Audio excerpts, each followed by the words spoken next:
On the top left side, you can see a geographical map, which shows the buses 101, 202, and 301. For this demonstration, we have assumed that the PMUs are located in the Pacific Northwest. On the top right side of the screen is an alarm panel, grouping various metrics under the buses where PMUs are located. Below the alarm panel are two speedometer-type gauges called PV sensitivity gauges. A PV sensitivity gauge displays how much change in voltage on a bus results from a change in power flow on the associated transmission path. The information is displayed as change in kV per 100 megawatt change in power flow. The higher the sensitivity value, the more susceptible the power system is to a voltage deterioration condition. Based upon prior experience, we have taken sensitivity values less than 3 kV per 100 megawatts as being within a safe zone. Between 3 and 5 kV per 100 megawatts is an alert condition, and above 5 is an alarm stage.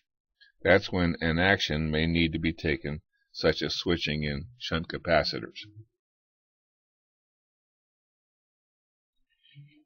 Here we see the start of the case. Everything is normal, sensitivities are at low values, and no alarms are showing.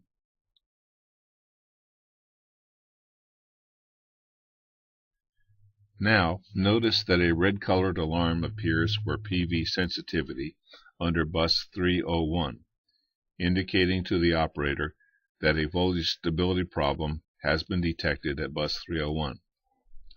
Observe that the sensitivity gauge shows a value of 23.53 kV per 100 megawatts. Now we switch to another screen.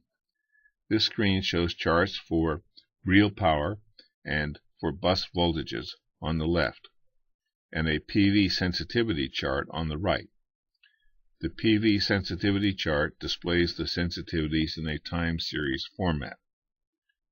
Here you can see the trend charts for voltage at bus 301 with respect to power flows on 3 different paths.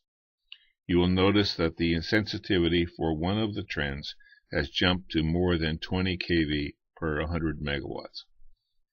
The increase in sensitivity can be correlated to the ramp-up in wind power generation, as shown on the left screen. Once the shunt capacitor bank is switched in for voltage support, the voltage condition starts to improve, as can be seen by a decrease in sensitivity values.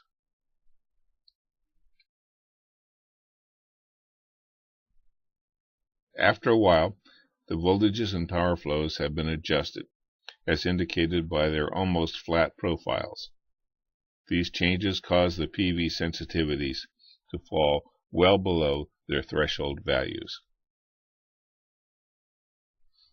The next slide summarizes the analysis.